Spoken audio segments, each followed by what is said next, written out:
To order, roll call. McCarrigan. Here. Bidlack. Here. Solomon. Here. Caldwell. Here. Join me in the Pledge of Allegiance. I pledge allegiance to the flag of the United States of America and to the republic for which it stands, one nation, under God, indivisible, with liberty and justice for all. 3 for public information. A copy of the Nebraska Open Meetings Act is available for review. 4, notice of changes in the agenda by the city clerk. Additions may not be made to this agenda less than 24 hours before the beginning of the meeting unless added under item 5 of this agenda. Do we have any changes? No changes, Your Honor. Okay. 5, citizens with business not scheduled on the agenda. As required by state law, no matter may be considered under this item unless council determines that the matter requires emergency action. Do we have any emergency actions? Okay. 6, closed session. Council reserves the right to enter into closed session if deemed necessary if the item is on the agenda as per section 84-1410 of the Nebraska Revised Statutes. 7, consent calendar. Items in the consent calendar are proposed for adoption by one action for all items unless any member of the council requests that an item be considered separately. Do you have any questions or comments on the consent calendar?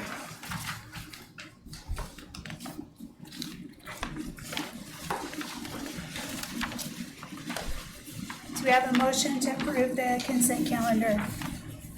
I move to approve. Do you have a second? I'll second. Okay, motion by Solomon, second by Bidlack. Any questions or comments on the consent calendar? Okay, call the roll, please. Caldwell. Yes. Solomon. Yes. Bidlack. Yes. McCarrigan. Yes.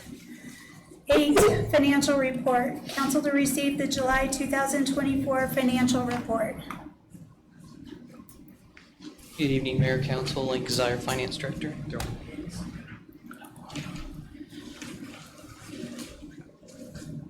I will start on the second page there. We'll just go with the month first. Not a lot a lot happened, but financially not a lot changed this month. Started to see that 20th project, 20th mill and overlay start to come out now. So seeing some of that. Overall, we're down a little bit in cash this month. That's okay. We're spending some of those reserves that we've had. So it's good to see those projects are happening. So, and then the next page. So this time I added the percentages in there for you guys too. And just for reference, we are 83% through the fiscal year at the end of July. So on the top, anything you see less than 83% would be good. Every department's under 83%, though nobody's spent that much yet. And then on the bottom, the revenues, anything over 83% would be, we got a little bit more probably than we anticipated so far, which is most of our funds for revenue. So overall, things look like they're in really good shape. So budget is coming along. We had the first budget hearing scheduled for the 3rd, is that right? September 3rd. So 12 o'clock. at noon. So been piecing that together. I'll have a nice fun presentation for that. At least I think it's fun. So any questions for me?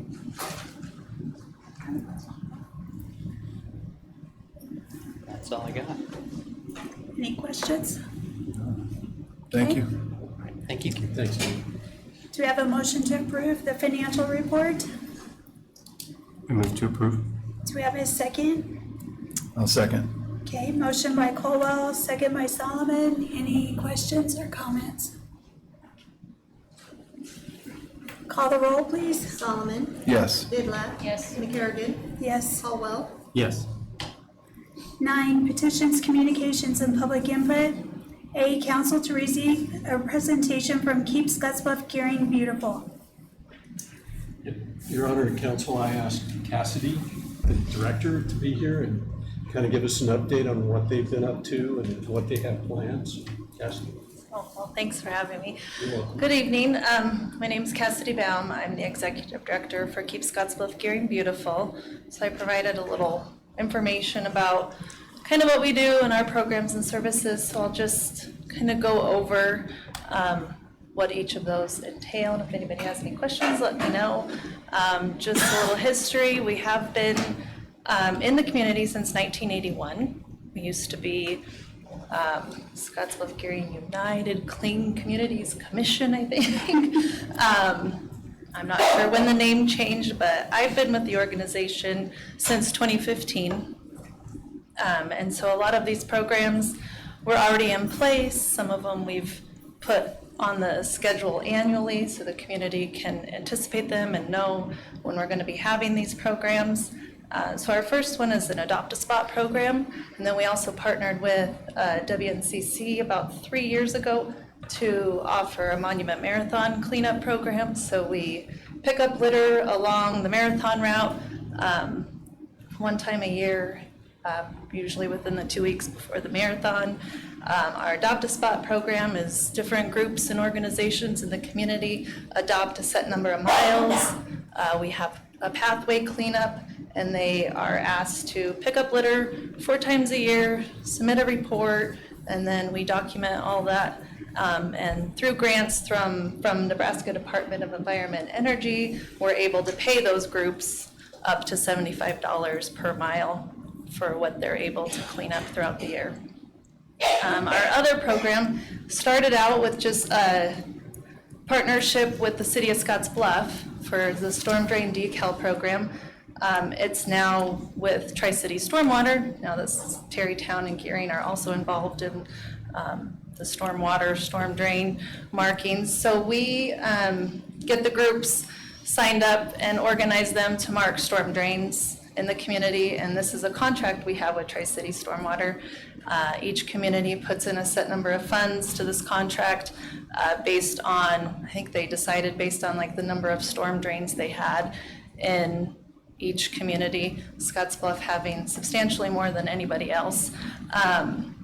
And then I also do a lot of public education, so I do a lot of stormwater education, and I submit a report to Leanne every year about who's participated, kind of what we done, what the groups did, the different maps and areas that they've completed, and we kind of do like a 5-year rotation of trying to do different areas throughout the community to make sure all the storm drains are always marked. Any questions on that? I know that was, no, okay. Some of the services that we offer is the pharmaceutical take back. We do our Recycle Your Cycles and our Earth Day celebration and household hazardous waste collection. Those programs are designed to allow our community's members to come in and dispose of items.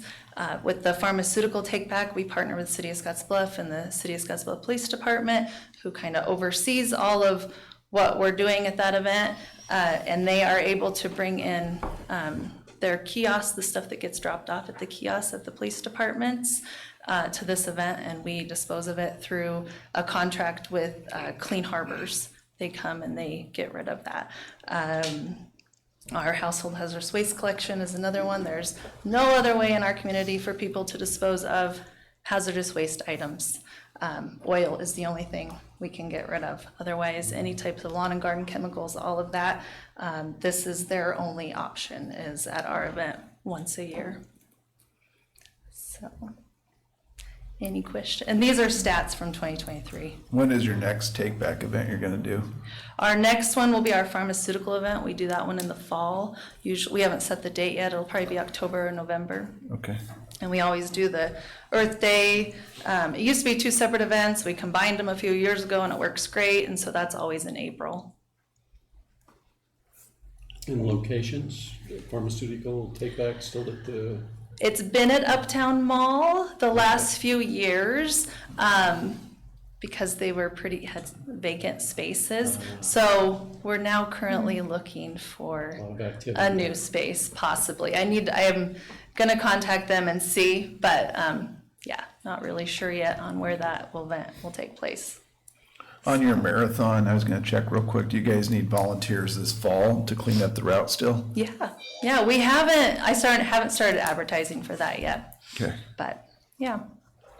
We'll have that information on our Facebook page and different places where, yeah, we'll get groups that'll come and you can adopt. I think we usually do about 15 miles of the route because our grant does not allow us to do public lands. So we don't do anything like behind the monument and on the ditch roads and things like that. We try to do just along Highway 71 and kind of more public spaces. Are you guys located out in the NRD building Yeah. now? That's what I thought. Yep. Any other questions? Yeah, Cassidy, if we wanted to do a citywide cleanup or something like that, would that be something you could help us with or help organize? Would that be? Possibly, yeah.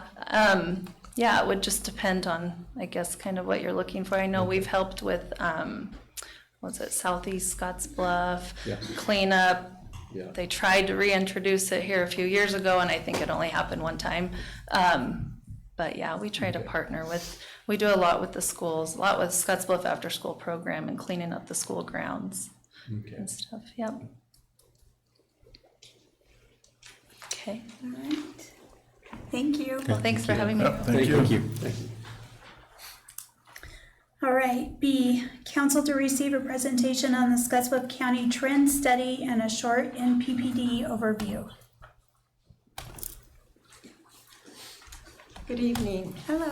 My name is Melody Bailey. I'm with Nebraska Public Power District, and I want to thank you for giving me this opportunity to provide you information. Kim, do you have the other PowerPoint? I'll start out with the other one. If you don't have it, it's fine. I can just go over it. Is it in the packet? Yeah. It should be in your, there you go, right there, okay. Well, as most of you know, MPPD and the city of Scottsbluff have been in partnership for over 54 years. The city of Scottsbluff owns the electrical system. MPPD leases that, operates and maintains that. In 2023, MPPD collected and remitted over $3,300,000 in lease payments and $211,000 in city sales tax to Scottsbluff. Also, for the gross revenue tax, we remitted over $891,000 to the county of Scottsbluff. We have many departments within MPPD. One of those departments is the energy efficiency.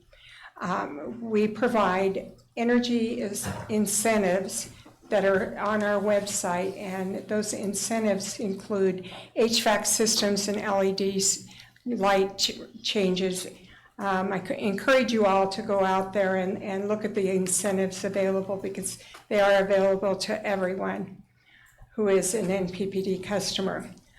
We provided over $50,000 in incentives within the city of Scottsbluff.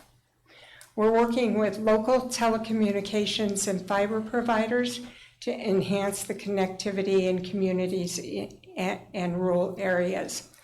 We're also using advanced technology to help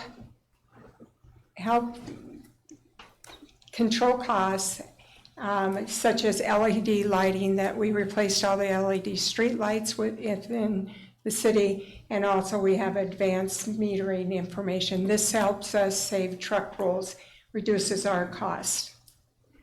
So MPPD believes that a very diverse mix of generation is needed for reliability and sustainability. As many of you know, we have a nuclear station down in Brownfield, Nebraska. Nuclear energy is available to everyone 24/7. We also use coal at the Gerald Gentleman Station. It is our most least expensive energy resource.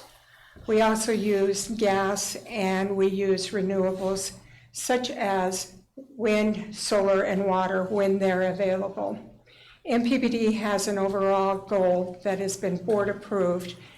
We want to be net zero carbon free by the year 2050. In the graph, in the circle that is shown For a 2-year period of 22 and 23, we were at 56% carbon-free. Okay. We have over 1,900 employees across the state. We serve 84 of the 93 counties.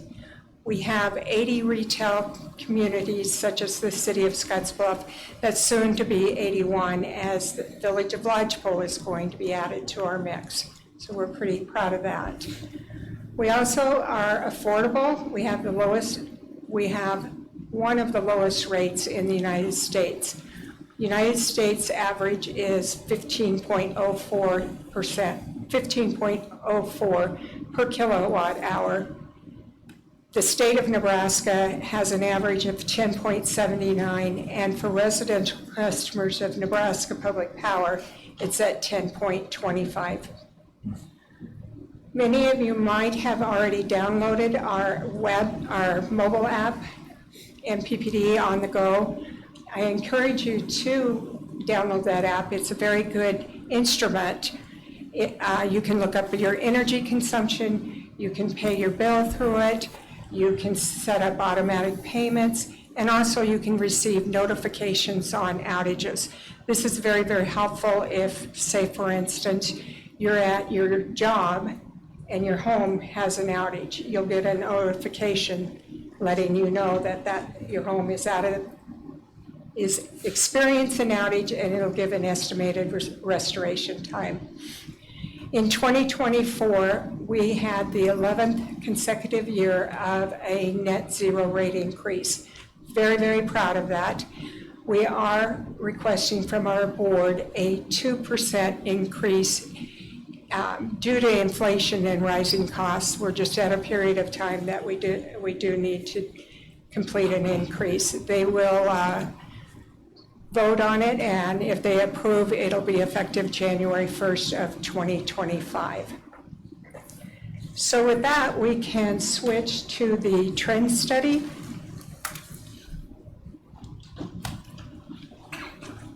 Okay, next slide, please. Whoops. Okay. So what is a trend study? It's a snapshot in time of the economic and demographic data for a particular area. We looked at the Scottsbluff and surrounding counties of Banner, Morrill, Box Butte, and Sioux County. Our Economic Development Department puts this trend study together for the city of Scottsbluff every 2 years. The information comes from a variety of sources, including the U.S. Census Bureau, the American Community Survey, the Bureau of Labor Statistics, Department of Labor, Bureau of Economic Analysis, and the United States Department of Commerce. So it's a plethora of information. In this presentation, we'll briefly look at 5 major areas of this study. We'll look at labor force and employment, residents and workflow patterns, population and migration trends, retail sales, and income levels. So this bar chart displays the percent distribution of employment by major economic sectors in Scottsbluff County. The largest sector is in the light blue, which is the trade, transportation, and utilities, at 22.8%, or 3,603 employees. Second largest is government at 20.3, or 3,204 employees. Behind that is the education and health services at 16%, leisure and hospitality at 10%, manufacturing at 6.6%, and construction at 5.8%.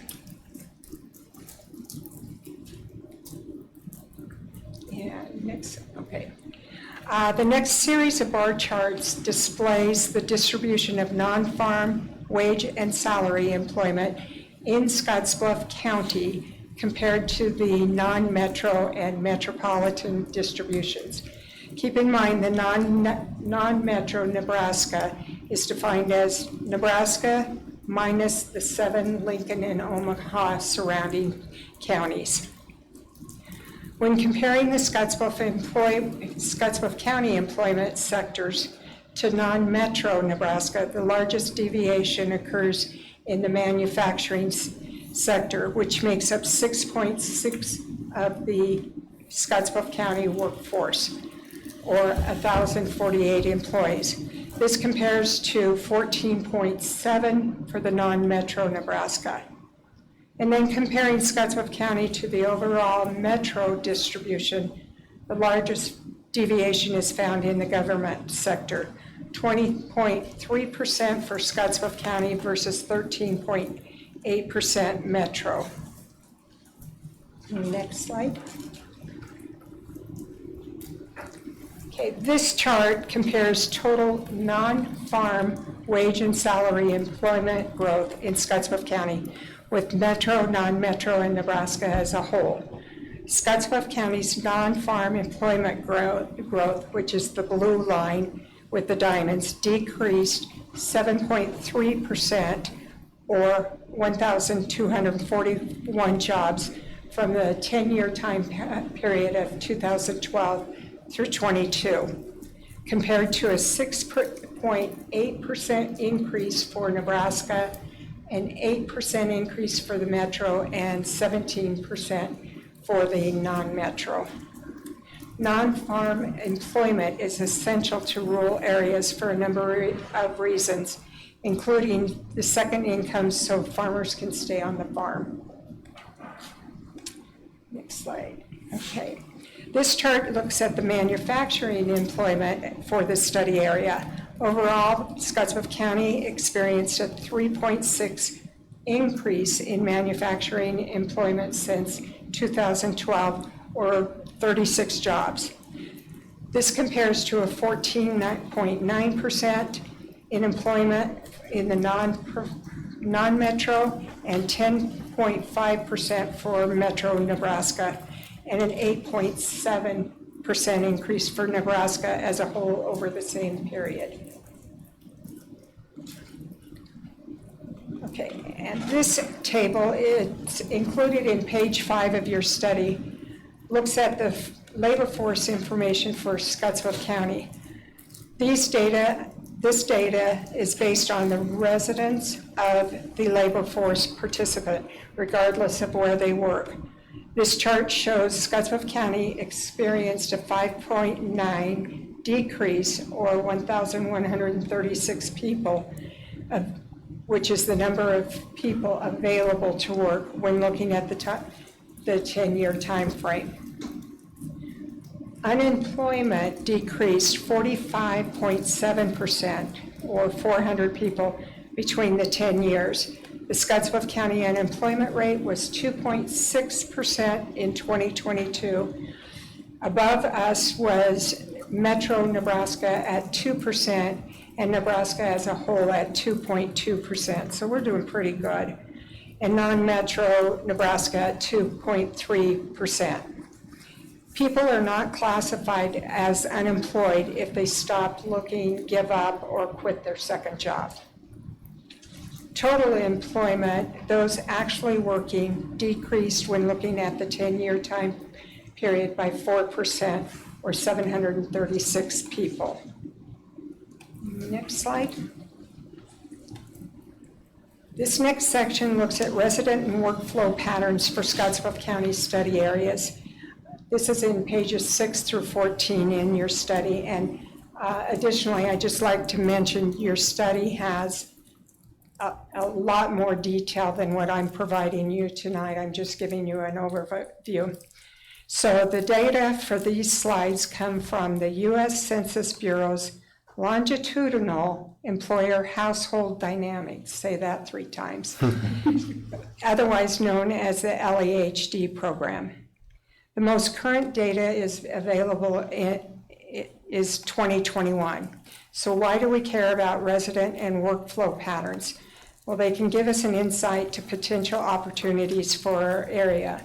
Examples, do we have a lot of people commuting out of the study areas for employment? If so, let's try to create jobs locally that use the skill sets that we have. Or do we have a lot of people driving into our study area to work? If so, is there an opportunity to build housing and get these workers and their families to live in our community, go to our schools, and shop locally? And next slide. This is a work destination report. Here we look at the location where people work who reside within Scottsbluff County. The table looks at Scottsbluff labor force by county location. Here we see that 75.4% of the people living in Scottsbluff County who are employed work in Scottsbluff County. The rest of the people might drive or commute to other locations, or perhaps they are temporarily living here. So what types of jobs are these people leaving the county for? Is there an opportunity for your area to create similar employment in the Scottsbluff County? Next slide. Here we are looking at the location where people work who reside within the Scottsbluff County. Again, the table looks at the county's labor force by county location. Here we see that 76.1% of the people employed in our county live in our county. The rest of the people may drive and commute to Scottsbluff County, or perhaps they are temporarily living here. So it's the opposite of the previous slide. Next slide, please. So this table shows an inflow-outflow report for Scottsbluff County for the past 3 years. This is also pages 9 and 10 in your report. Another way of looking at the data is considering the mobility of your labor force. In 2021, Scottsbluff County had 139 fewer people working in the area than living inside the area.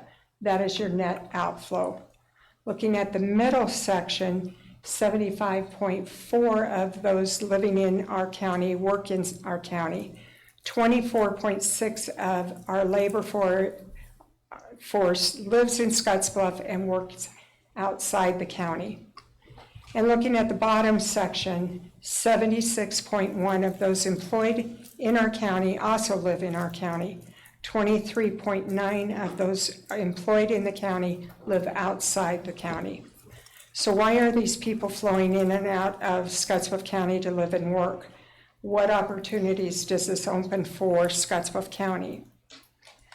Pages 10 through 12 of your study will break down the job characteristics even further by age and earnings. Next slide. Okay. So this table looks at population changes from 1970 through 2022 for our county and the communities within. There were varying degrees of population changes among the reporting communities. Our county reported a decrease of 2.2%, or 829 people between the time period of 1970 and 2022. The unincorporated areas, those living outside of city limits, experienced a population decrease between 70 and 22 of 25.8%, or 2,817 people. So the next table covers migration patterns, how the population of our county changed due to migration and mortality. This first table shows that our county experienced a net gain of 437 from other Nebraska counties and a net loss of 529 people from other states for a total net loss of 92 people. As shown in this chart, net gains were in the age 1 to 17 group at 21, the ages 25 to 44 at 54, 45 to 64 at 73. The net losses were in the age 18 to 24. That was a net loss of 168, and ages 65 and over, which was a net loss of 72.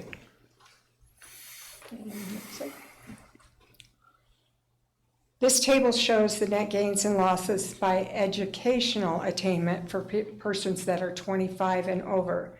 It shows a net gain of 55 people. There was a gain in residence with either a bachelor's degree, an associate's degree, or some college, gain of 202 people. And a loss of residence with a high school diploma or less, which was 77, and a graduation or professional degree was a loss of 70. So this chart, we're getting there. This chart shows a breakdown of median ages in this study area. Here you can also see the median age of the population within each community. For our county, the median age is 39.2 years of age, which is notably older than the state average of 36.9. What does this aging population mean for our area, except for the fact that we're all getting older? What opportunities are out there to attract younger residents? And what will the next 5 to 10 years mean to the aging workforce? This table shows a breakdown of the median ages by gender in the study area. Here you can also see the median age of the population within each community. Again, the median age for Scottsbluff County in 2022 was 39.2 years of age. And next slide. The next series of tables and charts look at poll factors in our county and the study area. This is in pages 19 through 23 of your study. A poll factor is simply a calculation of total non-motor vehicle retail sales from a point in time divided by total population. This creates per capita retail sales. This is then compared to the base per capita number. In this case, we use Nebraska as a whole as our base, and it equals 1. This simple calculation does not factor in income levels or purchasing power within the area. Poll factors above the base or greater than 1 indicate that a area has retail pull. If the number is less than 1, this indicates that there's some leakage in retail sales, or they're losing potential retail activities to other places. Our county has a pull factor of 0.96. Distant from other trade centers play a major role in pull factors in this case. This chart looks at Scottsbluff County and the available communities within our county. You can see the community of Scottsbluff enjoys the biggest pull at 1.92. And next slide. This chart looks at Scottsbluff and 8 other communities similar in size. Gretna has the greatest pull factor of these communities at 2.79.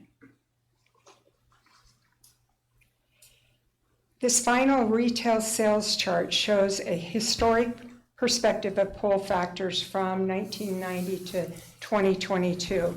Examining the timeline, you can see that the city of Scottsbluff retail pull remained well above the state as a whole. Data within Scottsbluff County as a whole shows the pull factor above the non-metro county average throughout the time period ending at 0.96. And next. This final chart shows median household income. Median household income is completely different than per capita personal income that is also displayed in the study. It provides a different perspective of income levels than median family or per capita income. Family capita is defined as having 2 or more related people in a household. Households used in this study can consist of multiple family members or can be represented by a single person.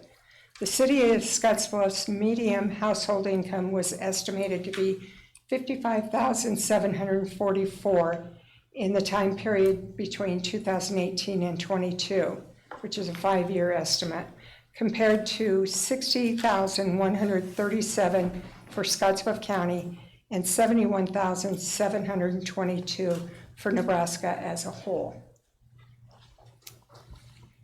And that is the end of my presentation. Any questions? Did your study indicate anything about affordable housing with all this data? It did not, Okay, did not. okay. Very interesting, thank you. Thank you. Yeah, And it's a lot of data. as I Thank said, a lot of information. There is a lot more detail in the trend report that you received. So thank you very much for your time. Thanks, Kim. Thank you. Thank you. All right, 10, resolution and ordinances. A, council to consider action on the preliminary plat and final plat of Lot 1, Block 1, Blue Oak Edition, and authorize the mayor to sign the resolution. Mayor and council, at the June planning commission meeting, the planning commission made a positive recommendation on this preliminary and final plat. It is located on West Overland, the Adams Electric property. It was unplatted land and they want to do a building addition, so they got it platted, so we can issue a building permit. So with that, staff recommends approval of the resolution. Okay. Any questions? No? Do we have a motion to approve? I move to approve. Do we have a second? A second. Okay, motion by Solomon, second by Vidlac. Any questions or comments? Call the roll, please. McCarrigan. Yes. Solomon. Yes. Vidlac. Yes. Caldwell. Yes. B, council to consider action on the second reading of the ordinance amending the residency requirements for fire department employees. An ordinance of the City of Scottsbluff, Nebraska, amending Chapter 8, Article 1, Section 23 of the Scottsbluff Municipal Code, dealing with residency of the fire department by amending the residency requirement for employees and staff, providing for an effective date, and providing for publication in pamphlet form. Okay. C, council to consider action on the second reading of the ordinance updating utility user fees, including water and sewer fees, solid waste collection, and surcharge for stormwater. An ordinance of the City of Scottsbluff amending and changing Chapter 6, Article 6 for solid waste collection fees at Section 6-6-23, 6-6-24, amending and changing sewer user fees, including surcharge for stormwater regulatory requirements at Section 6-6-19, 6-6-20, and 6-6-22, amending and changing the water service fees at Section 6-6-28, all in Chapter 6, Article 6 of the Municipal Code, all relating to a monthly billing cycle, repealing prior provisions of the Municipal Code, providing for an effective date, and providing for publication in pamphlet form. Okay, any questions? All right. 11, reports from staff, boards, and commissions. Council to discuss and consider agreement to convey equipment and mutual cancellation with City of Gearing and authorize the mayor to sign the agreement. Okay, Mayor and Council, in April of 2016, we entered into an agreement with Gearing to purchase a valve turning maintenance trailer. And Gearing now wants to purchase a new one. So we need to, dissolve this agreement or get out of this agreement with them. And then we're gonna purchase the other, or the older valve turning maintenance trailer for $10,000. So this is gonna accomplish that for us, this agreement to convey equipment and mutual cancellation. So, And this is just a regular trailer for hauling? no, this is an actual machine that turns our valves, our water valves, and exercises them. They're on a maintenance schedule, so they do that routinely. Some of these valves are very difficult to open, Oh, okay. and you need a hydraulic machine to do it. So It's something that is used often by us. Yeah, it still has some life in it. Yeah. Okay. Absolutely. Okay. Any other questions? Do we have a motion to approve? Move to approve. Okay, do we have a second? I'll second. Okay, motion by Colwell, second by Solomon. Any questions or comments? Call the roll, please. Vidlac. Yes. Caldwell. Yes. McCarrigan. Yes. Solomon. Yes. C, council to receive the 2023 annual police department report. We missed one. Yep. Missed one. Oh, I did. Sorry, I crossed it off already. Council to discuss and consider a non-exclusive license and management agreement for use of municipal property for football league and authorize the mayor to sign the agreement.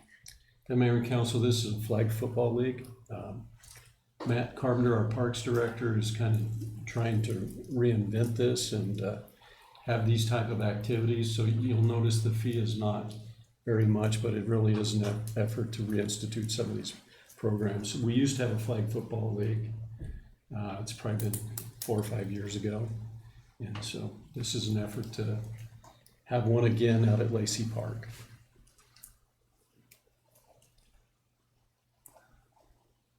Okay. Any questions? Lacey Park's where all the softball fields are. Yeah, out east of town. So there's an area that's more suitable for football, I guess. We used to, I'm pretty sure the old one was at Northwood, but for some reason they want to do it out at Lacey. There's a grassy area on the east side Oh, of okay. Lacey Park. Should accommodate it. All right. Do you have a motion to approve? I move to approve. Do you have a second? A second. Okay, motion by Solomon, second by Vidlac. Any questions or comments? Call the roll, please. Caldwell. Yes. Solomon. Yes. Vidlac. Yes. McCarrigan. Yes. Now, council to receive the 2023 annual police department report.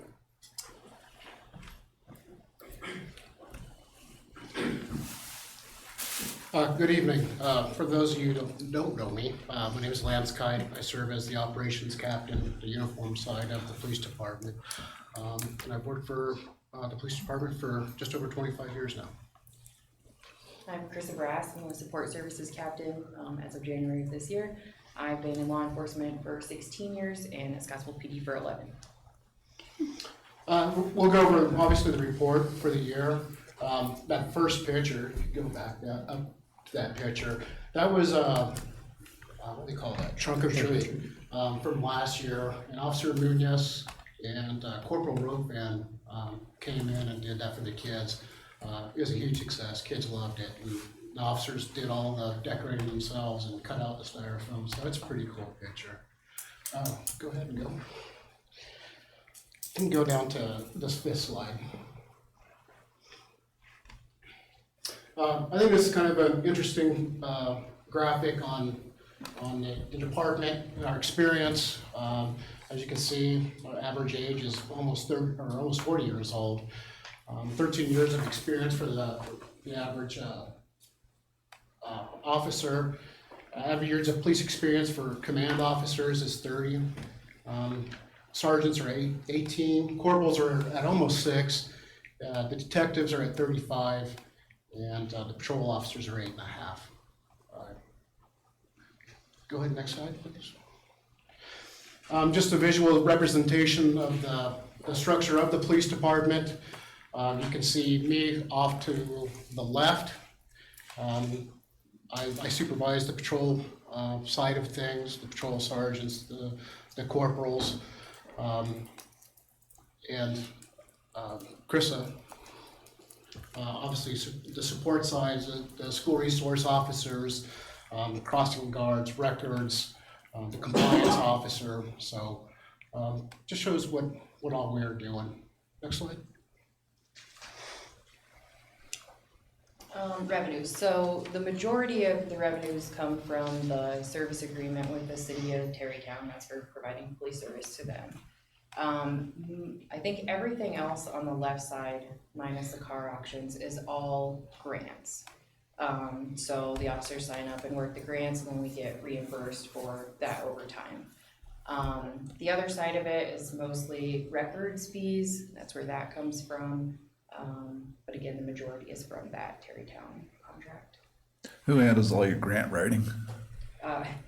Eckerberg does all of the like traffic stuff. Captain Kite does equipment reimbursement grants. Okay, well, it looks like it's productive. Yeah, Sergeant Eckerberg does a tremendous job doing that. He's very proactive with it. He certainly makes my life a lot easier, so I'm appreciative of it, and he puts in all that work, and certainly officers appreciate the opportunity to work some overtime. Operations side, that's me. Again, the patrol side of things. I also supervise the SWAT team, the explosive ordnance disposal team, the EOD team. You can see we have 4 patrol sergeants, 4 patrol corporals, and approximately 16 officers. So these are the marked units you see out handling calls for service. Those are my people that I have the privilege of supervising. Also, I'm in charge of the department training. There's been specific state mandates that have been issued.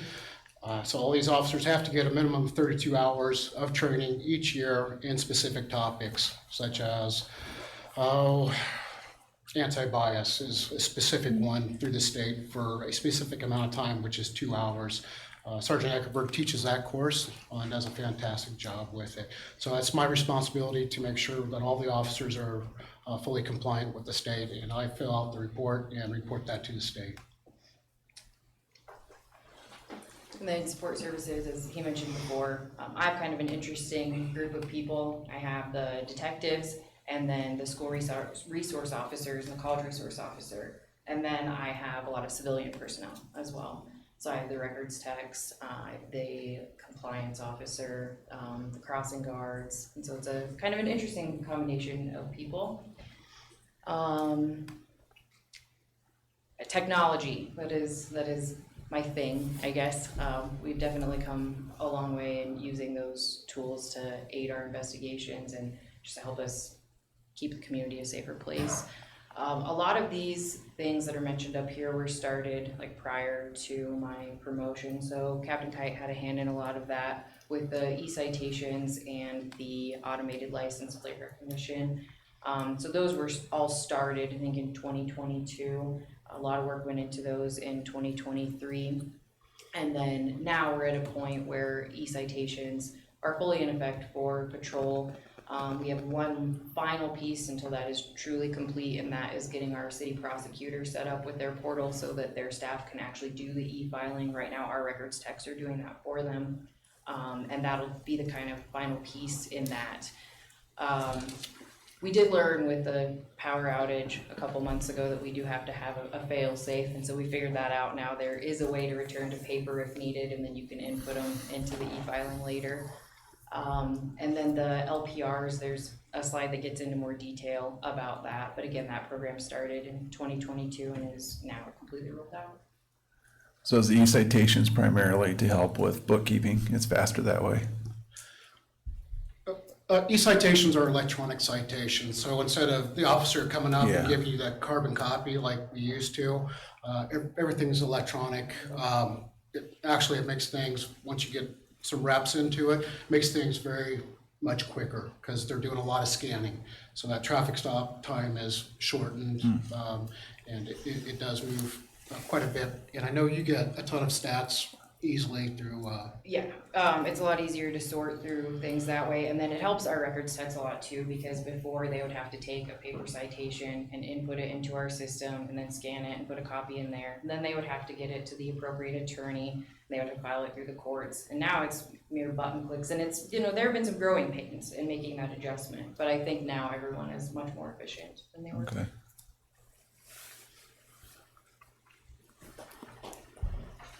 Oh, here we are, the promised LPRs.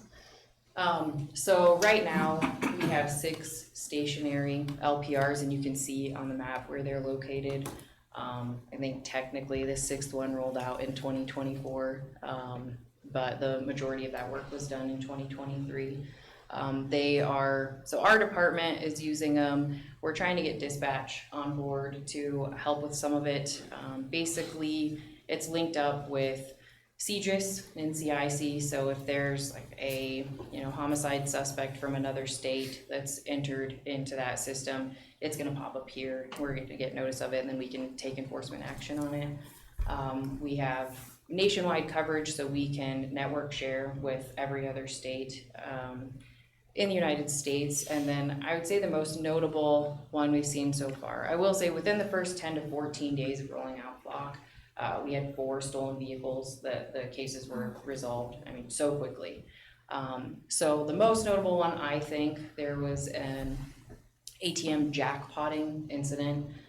I won't say any names because it's still technically under investigation, but essentially they use a device to extract cash from an ATM.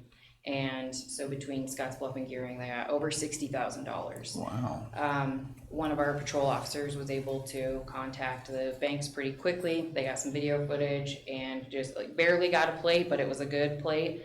And so then we plugged it into the LPR. They found it in numerous locations throughout town to get some more information on who these people were. Of the group of 4, 3 of them have been arrested since then, and I do think the LPRs were instrumental in that.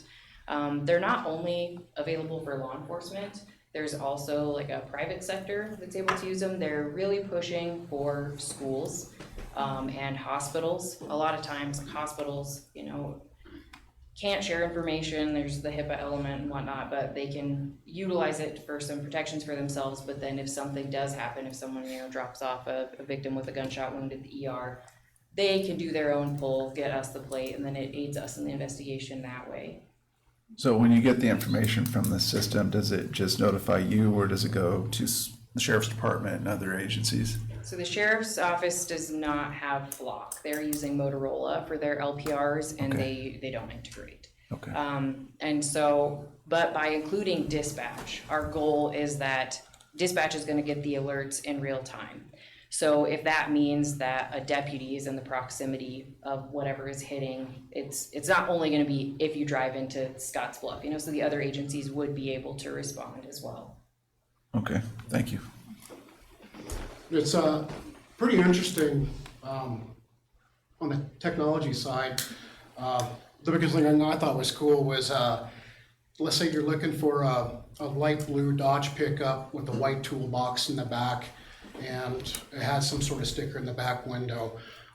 You can actually get that specific with that system, with the Flock system, and it will pull up vehicles that match that. It's pretty amazing. So from a law enforcement standpoint, if when something bad does happen and we don't have a plate number, there's other options we can use to do that search and to get that information. So it's a tremendous system. That is a fair point. And also if you can do partial plates, or if you don't know the state, you can tell it you don't know the state, and it still has ways to filter it out.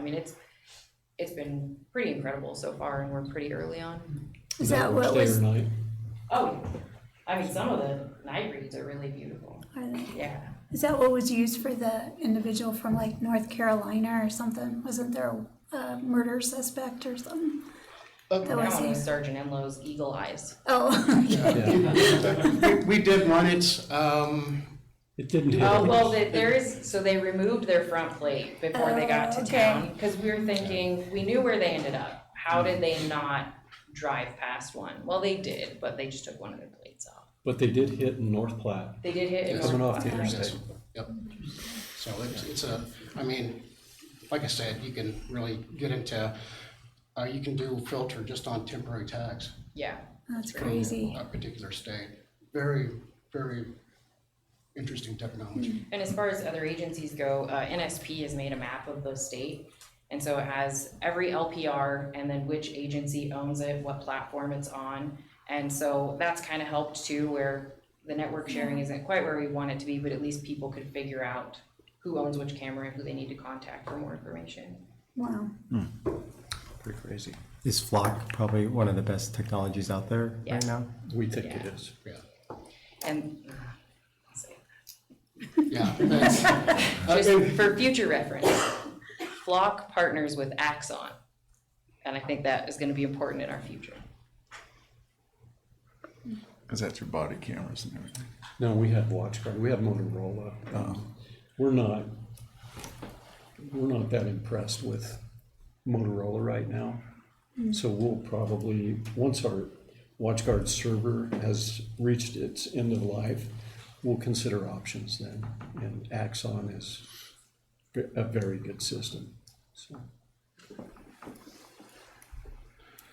Okay, K9, which is the K9 team I also oversee.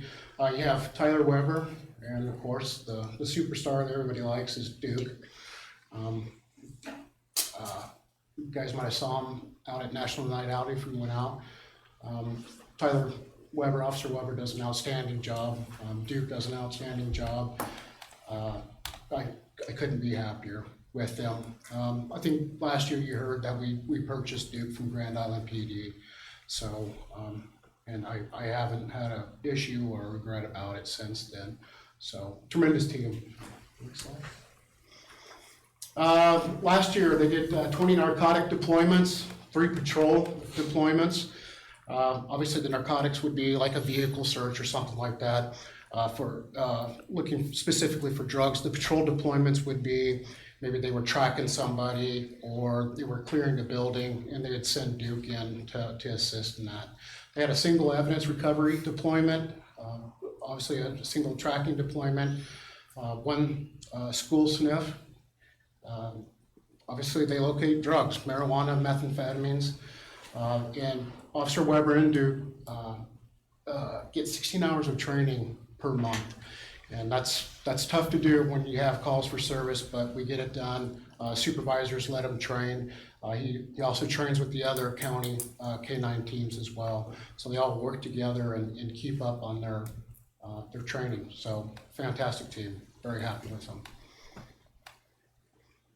Well, now we have the SROs. So the first SRO was implemented at the Scottsbluff High School in 2002. In 2014, we added the SRO at Bluffs Middle School, and then in 2019 at the WNCC campus. So these should be familiar faces to you. They've all been there for numerous years.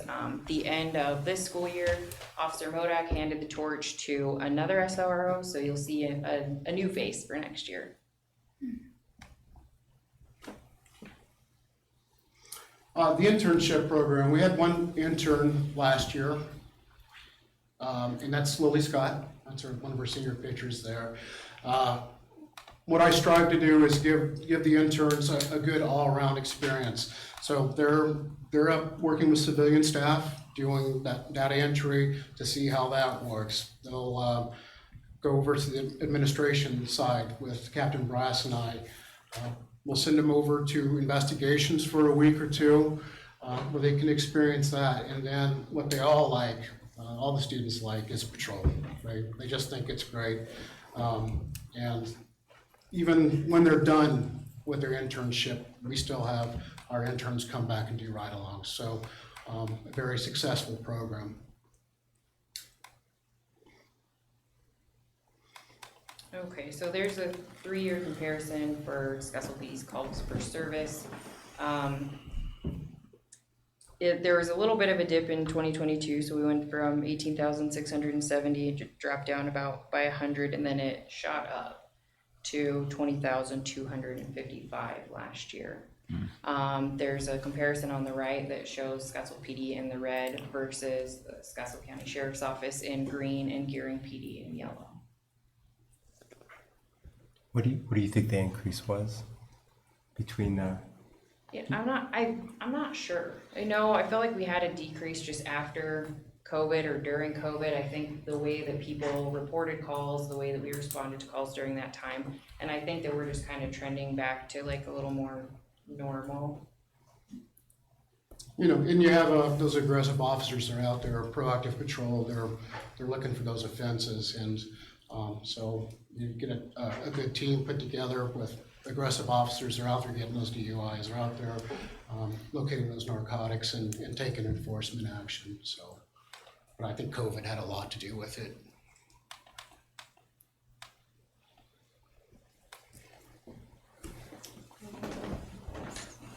So this is total arrests, again, compared to Gearing PD and the Scottsville County Sheriff's Office. Scottsville PD had 864, Gearing PD 245, and the Sheriff's Office 375. Of those, I think the most aggravated would be a homicide, robbery, arson, then 35 aggravated assault arrests, and then 9 assault on an officer. One of those with bodily fluids. Report writing. So each time an officer is dispatched to a call or initiates a call, there will be a call for service that's generated. Not all calls for service requires a written report.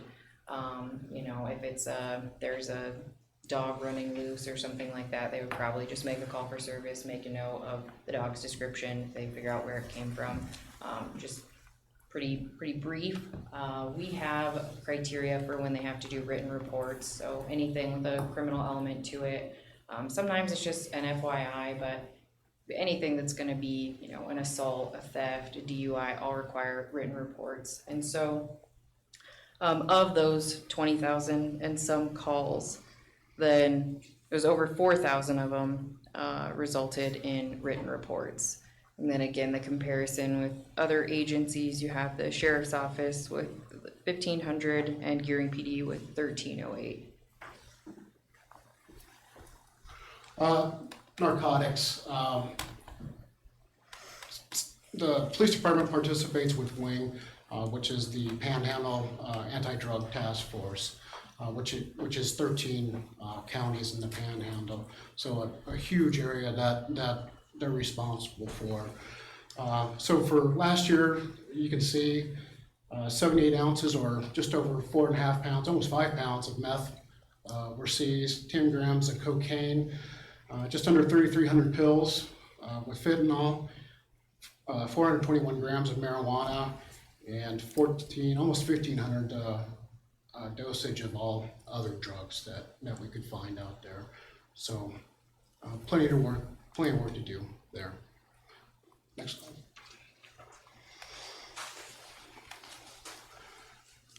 Specifically, Scottsbluff PD, we had 291 subjects that arrested for possession of a controlled substance, which includes marijuana, and 277 subjects arrested for possession of drug paraphernalia. And just keep in mind, arrested for drug paraphernalia, that could be a citation as well. So we talked about the drug task force already in the previous slide. Next slide, please.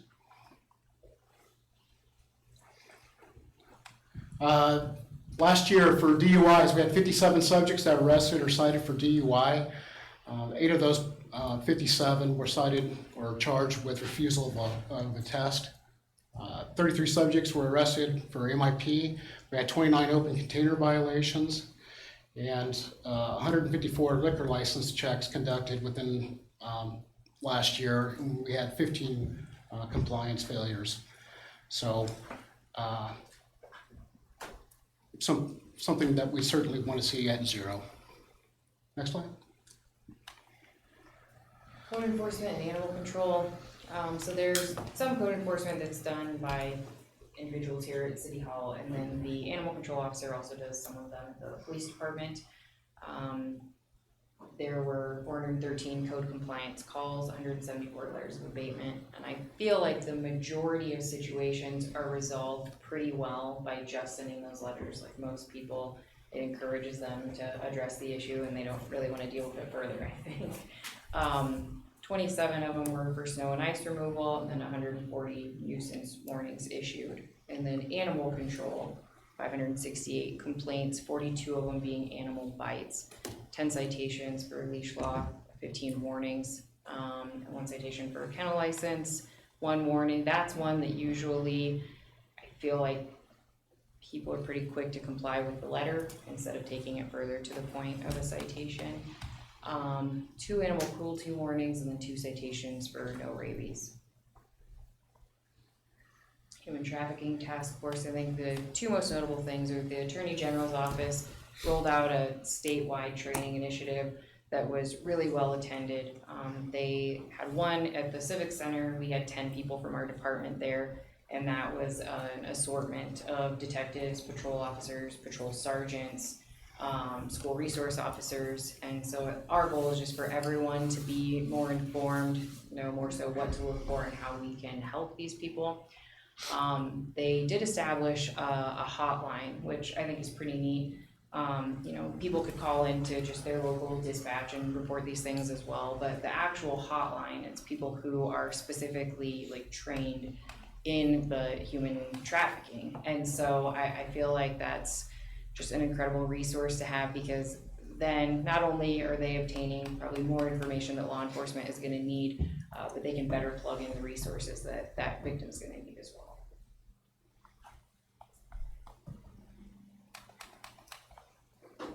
For the accident side of things, we had 706 non-injury accidents, 124 injury, and 2 fatalities.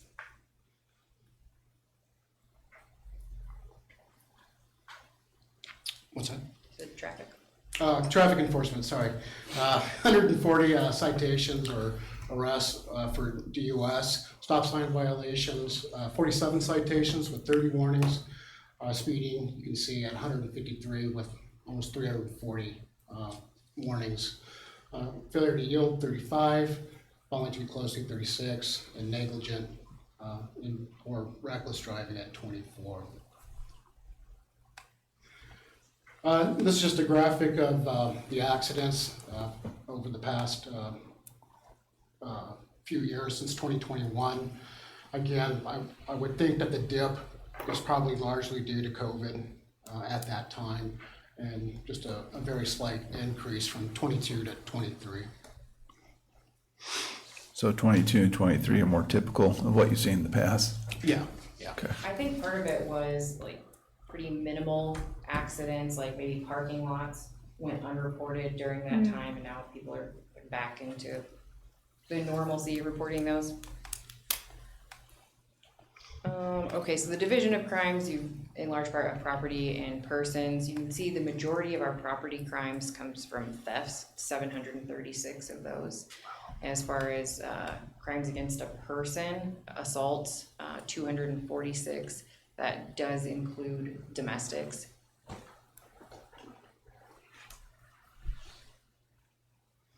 Ask a Cop. Captain Brass used to do Ask a Cop. She was the first one. Now Sergeant Eckerberg does the Ask a Cop column. So very popular with people. Other community events, obviously we just had National Night Out. That's always very well attended. Jim Van Hoosier and Captain Brass did a great job with that. It's a lot of coordination to put that together. So Coffee with the Cop. We haven't done that consistently since COVID, but we'll get back into that. The Pink Cancer Patch Project, we always participate every year, and the officers are authorized to wear the pink patch on their uniforms. Next slide, please. A couple of years ago, maybe 3 years ago, 2 years ago, we started an awards program at the department. Officer Grease, Spencer Grease, received the Chief of Police Award, and you can see the requirements down below, his name in white. He's been with our department for 4 years, works extremely hard, very cool-headed with the public, very logical. He puts in the work, and so obviously Chief Spencer selected Spencer for the Police Chief Award. So outstanding job to Officer Grace for that. Next award, or next slide, is the Officer of the Year Award. Now, the Officer of the Year Award is selected by the patrol sergeants, and they come together as a team and decide who gets that award. Well, they tricked Sergeant Eckerberg and didn't tell him. And so they selected him to be the Officer of the Year. Like we discussed, he does the traffic grants. He's in charge of the AEDs, the defibrillators. He was instrumental in getting e-citation up and going and getting that moved forward. He's our accident reconstruction. He does all the compliance checks for liquor. He's in charge of the preliminary breath test for all the cars. Again, you ask a cop, anti-bias instructor, and he's also the team leader for the color guard team.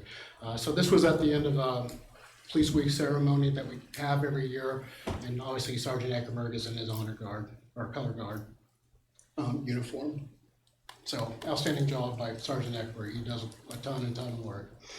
Next slide.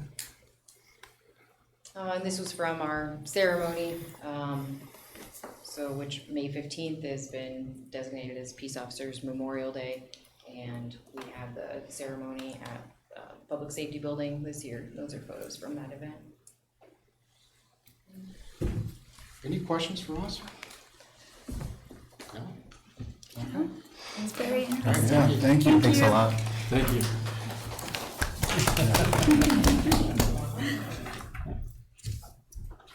12, council reports informational only. This item is intended for council members to update and inform other council members of meetings attended since the last city council meeting. Do we have any updates? I have a couple short ones. So Humane Society gave out the data sheet, so that's all the numbers. I was just going to tell you, cats and dogs. And right now I went over there, they've got room for dogs. They're doing pretty good on dogs right now. Cats is pretty full. But anyway, the data is all there in the chart for you. On the zoo side, the River Discovery Center board members have narrowed down the search for a permanent zoo director to 2 candidates. One is a finalist, a man from South Africa. Another is a female from Pennsylvania. And then whichever one they decide to go with, they're going to offer a multi-year contract with the incoming director, so there's continuity within the government. So it's not moving director from director, but we'll have consistency for a few years. So that's kind of the main goal. The roofs of the buildings have been worked on. They've done 2 or 3. They're going to do a total of 6. So the insurance has been worked out. Like we ran into, it takes a while to get the insurance processed, and so that's being done. And then Shank Roofing is volunteering some labor, and so that's going to help out so they can finish more buildings, which is a good goal. And so the administration building, or building where you come into, and then a lot of the other animal buildings will have new roofs on them. And then for new projects, the Bison exhibit is the next big project. You can see that's just from this week, that picture. The water keeps pooling there, and they've put a French drain in. It doesn't work because the bison trampled dirt into it, so it plugs up. So they'd like to, they need $9,000 to $10,000, and they want to put in a drain system there to make sure that water's not always pooling. And then they're going to expand the back area, the holding area, so it's larger, with the goal of they'd like to have a herd of 4 if they could. And there's ways about getting that herd of 4, but that's a long-term goal. And then they would have enough space, and they won't have the water issues that come with that. So those are kind of the big projects in the works. Okay. I got a couple things. Okay. Had a meeting last week, not a lot to report, but Sharaya and Zach are going to meet with Brian Venable and check into some more CDBG funding. So we'll be reporting on that. I met with the library board this afternoon, just prior to this meeting. You know, the cooling tower project is not going well.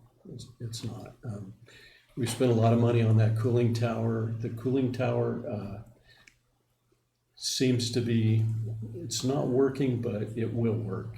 It's the rest of the system that we're having to troubleshoot now and try to figure it out. There's 16 heat exchangers in that building, and it uses that water to cool them.